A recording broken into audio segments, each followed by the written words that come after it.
Shalom bagi kita semua. Sebelum mendengarkan firman Tuhan, ada baiknya kita bersatu dalam doa. Kita berdoa.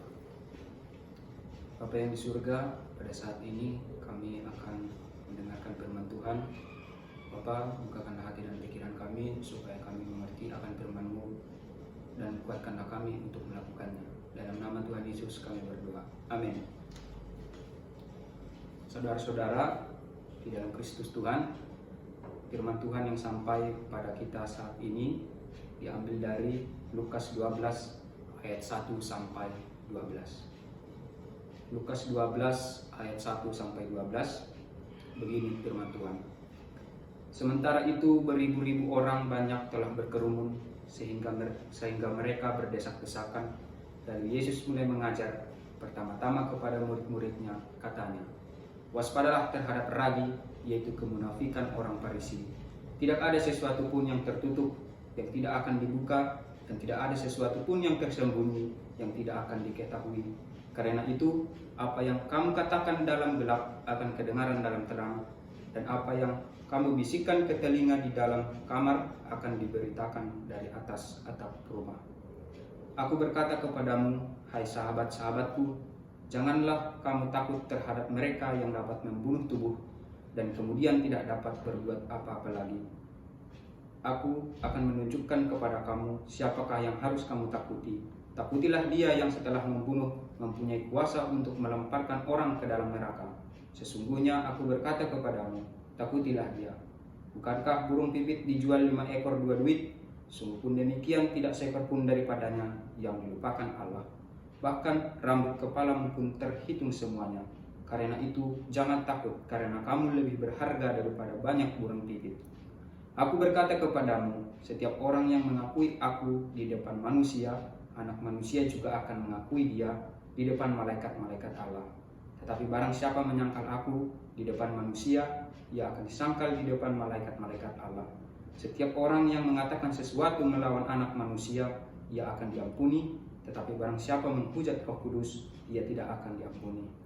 Apabila orang menghadapkan kamu kepada majelis-majelis atau kepada pemerintah-pemerintah dan penguasa-penguasa, janganlah kamu khawatir bagaimana dan apa yang harus kamu katakan untuk membela dirimu. Sebab pada saat itu juga Roh Kudus akan mengajar kamu apa yang harus kamu katakan. Demikianlah firman Tuhan. Saudara-saudara, selama pelayanan Yesus di dunia ini, Ia tidak hanya memberikan pengajarannya langsung kepada orang banyak, tetapi terlebih dahulu Ia memberikan pengajarannya kepada murid-muridnya. Nah, kenapa hal ini bisa terjadi?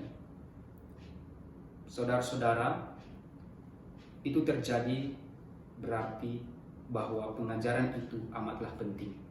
Amatlah penting bagi murid-murid. Sebab murid-murid juga adalah tangan kanan Tuhan untuk melanjutkan pelayanannya di dunia ini. Saudara-saudara, ada hal yang penting yang akan diajarkan Yesus pada nats ini kepada murid-muridnya. Hal-hal apa sajakah itu? Yang pertama, waspada terhadap ragi orang Farisi. Saudara-saudara, ragi dimaksud di sini ialah ajaran-ajaran Farisi. Nah, mengapa Yesus mengatakan bahwa ajaran orang Farisi itu adalah seperti ragi? Karena sama seperti ragi yang mudah untuk meresap dan menyebar, demikianlah ajaran Farisi yang mudah terserap dan mudah diajarkan kepada pengikutnya untuk menyesatkan pengikutnya. Saudara-saudara, ajaran Farisi ini ialah ajaran yang munafik. Sehingga ketika orang Farisi ini menyesatkan atau mengajarkan ajarannya, pengikutnya bisa saja terikut-ikut dan bertindak munafik juga. Sebagai pemimpin agama, mudah sekali bagi mereka, orang Farisi, yang menyalahgunakan otoritas mereka dengan menipu orang lain untuk bertindak salah atau mengajari mereka ikut-ikutan ke hal yang tidak benar. Nah, saudara-saudara, Tuhan Yesus tidak ingin murid-murid itu sama seperti orang Farisi yang hanya menjalankan kewajiban agama secara lahiriah tetapi tidak hidup dalam firman tersebut.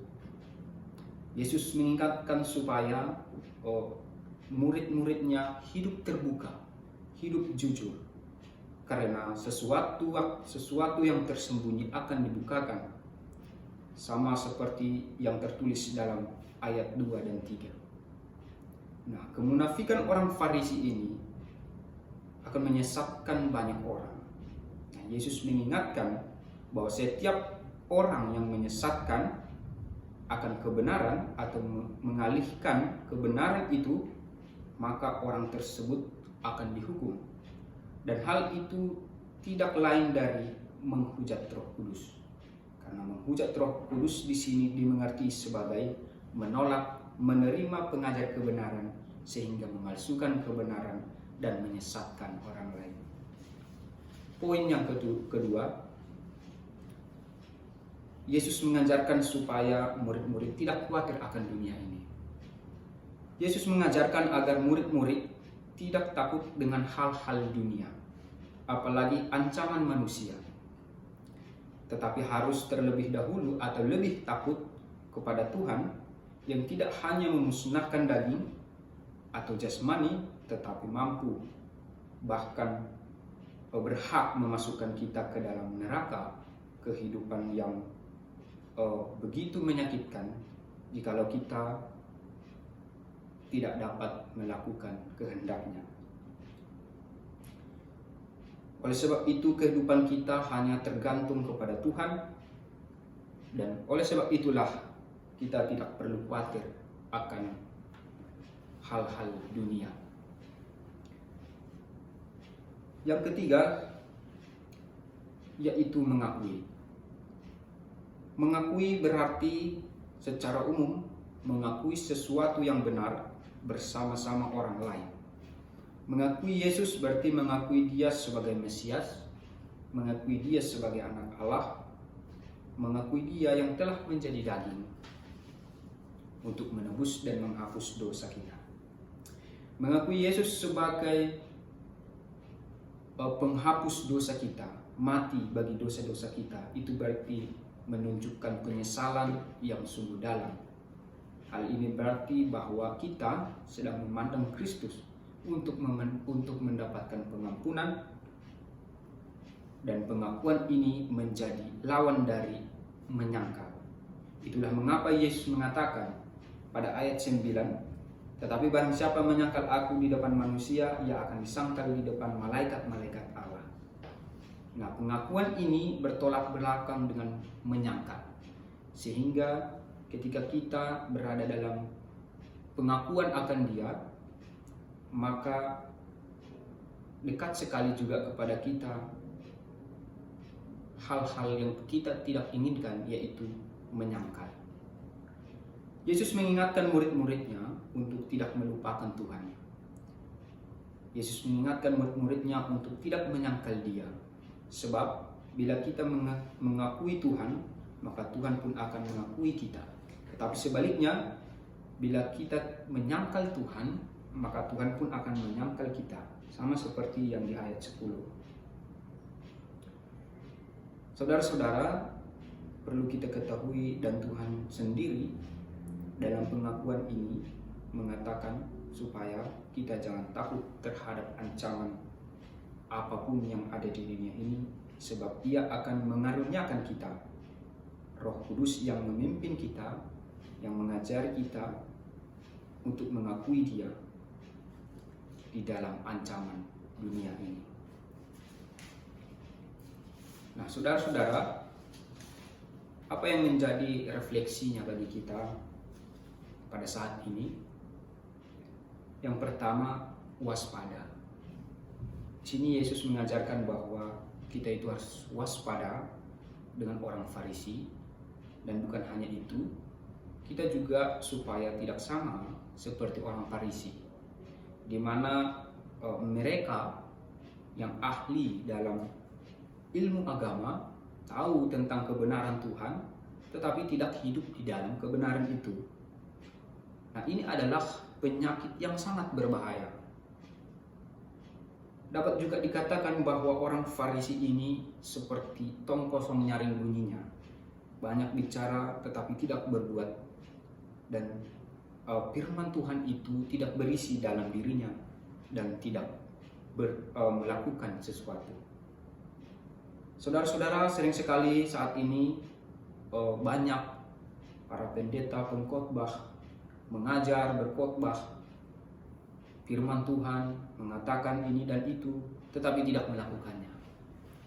Nah, itu berarti bahwa kita atau hal-hal yang seperti itu tidak jauh beda dengan orang Farisi. Nah, yang kedua, menjadi hamba Tuhan. Menjadi hamba Tuhan yang sudah dibenarkan tidaklah mudah. Nah, ketika kita sudah berani menjadi atau kita sudah hamba Tuhan yang dibenarkan, berarti kita akan berani tampil beda. Nah, berani tidak munafik. Maka ketika hal ini terjadi atau kita lakukan, maka kita akan sering sekali mendapatkan ancaman. Sering sekali mendapatkan kebencian. Seperti yang diajarkan pada ayat 4. Tetapi hal ini diajarkan kepada kita supaya kita tidak takut dengan kebencian itu. Supaya kita tidak takut dengan ancaman itu. Sebab hanya Tuhanlah yang perlu kita takuti.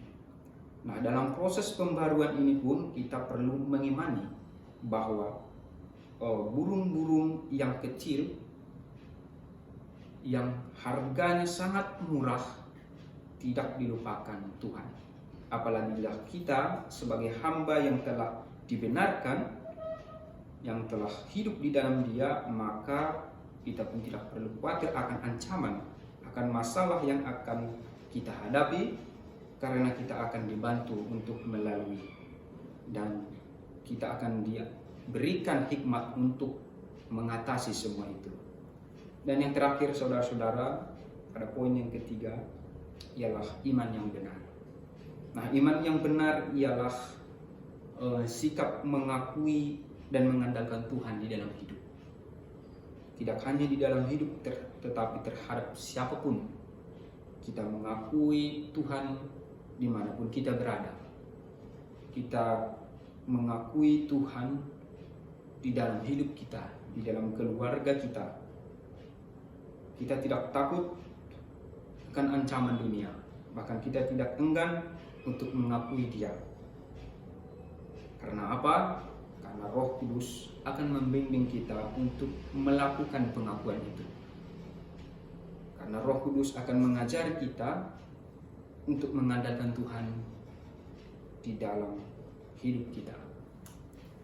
Demikian firman Tuhan yang sampai pada kita.